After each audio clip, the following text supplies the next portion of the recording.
Good evening, visitors. Welcome to the Australian War Memorial's Last Post ceremony.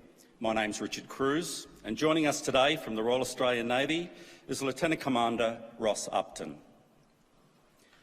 We warmly welcome the family of Private Charles Dunn, whose story will be told shortly. We welcome the veterans who have served, those that are still serving, and the families that support them. We acknowledge the members of RSL and Services Clubs Association, RSL Victoria and RSL Queensland, who are watching the broadcast of this ceremony around Australia. During this evening's ceremony, wreaths will be laid at the base of the Pool of Reflection by family and visitors to the memorial. Could I ask you to please stand and join in singing the National Anthem?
If you're able, please be seated. The Australian War Memorial was the vision of Charles Bean, Australia's First World War official historian. Bean landed with the Australian troops on Gallipoli and stayed with them at the front through to the end of the war. The idea of this national memorial and museum came to him at Pozières, France, in the depths of the bloody fighting of 1916. Bean's idea was that this would be a place where families and friends could mourn loved ones buried in faraway places. It would also be a place that could help all Australians understand what these men and women had endured and what they had done for us. Bean's vision, to which we remain true, is best expressed as inscribed in the entrance to the memorial's galleries. Here is their spirit, in the heart of the land they loved, and here we guard the record which they themselves made. Tonight we'll read the story behind just one of those on the Roll of Honour, which lists the names of more than 102,000 men and women who have given their lives for us in war and operations over more than a century. But first we present a lament, Flowers of the Forest. Wreaths and floral tributes will now be laid at the base of the Pool of Reflection.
Today we remember and pay tribute to Private Charles Dunn.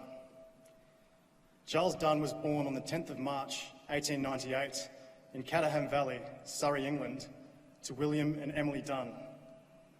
He and his twin sister Louisa had an elder brother and sister, William and Kate, and a younger brother, Herbert. The family moved to Rugby in Warwickshire when Dunn was a young boy, and he was educated at Rugby Council School. When he was 15, the family immigrated to Australia and settled in Beaudesert, Queensland.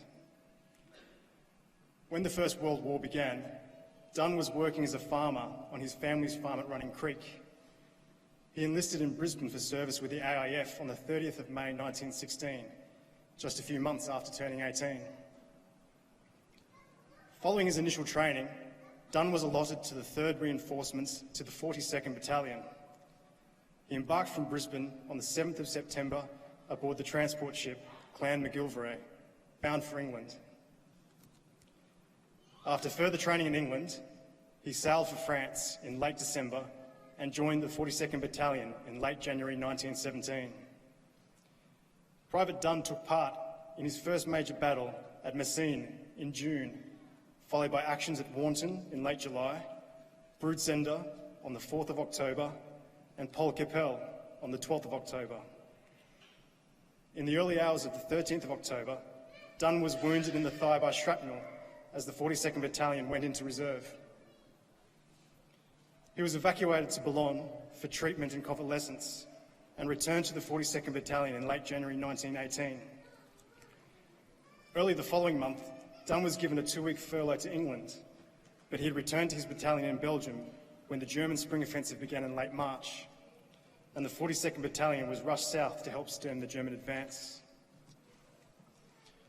On the 5th of April, the battalion was under artillery fire in positions near Vaux when a German shell exploded near Dunn, killing him and 2 others. He was only 20 years old. Charles Dunn was buried at Highley Station Cemetery at Méricourt-le-Bay. His death hit his family hard, particularly his twin sister Louisa, whose simple message in the Beaudesert Times spoke of her grief. In proud and loving memory of my dear brother, who was killed in France, what though in loving grief I sigh, for him beloved no longer nigh, submissive would I still reply, thy will be done. His name is listed on the Roll of Honour on my right, among more than 60,000 Australians who died while serving in the First World War. His photograph is displayed today by the Pool of Reflection. This is but one of many stories of service and sacrifice told here at the Australian War Memorial. We now remember Private Charles Dunn, who gave his life for us, for our freedoms, and in the hope of a better world.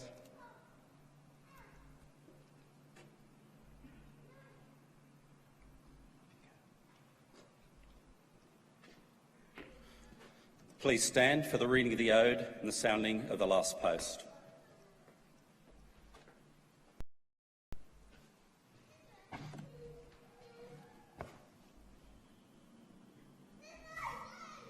They shall grow not old, as we that are left that grow old.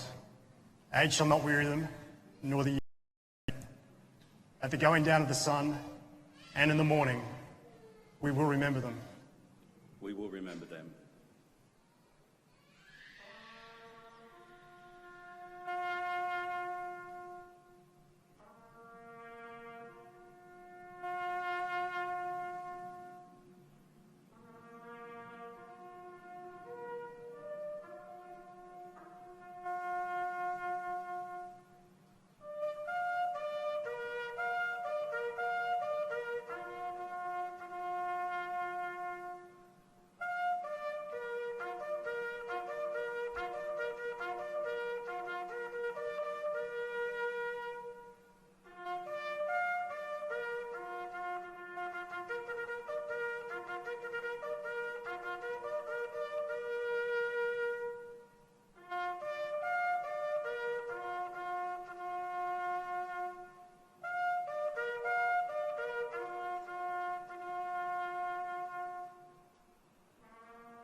lest we forget.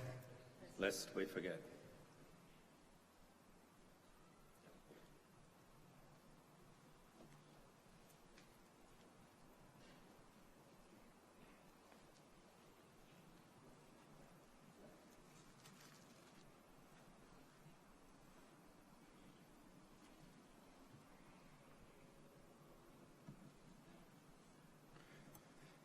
We leave you this evening with the words of the memorial's founder, Charles Bean.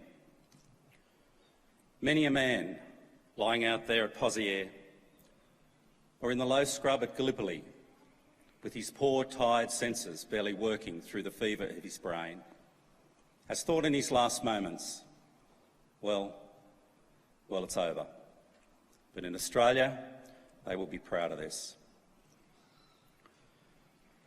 Ladies and gentlemen, girls and boys, that concludes the last post ceremony. We thank you for visiting the Australian War Memorial and wish you a very good evening. Thank you.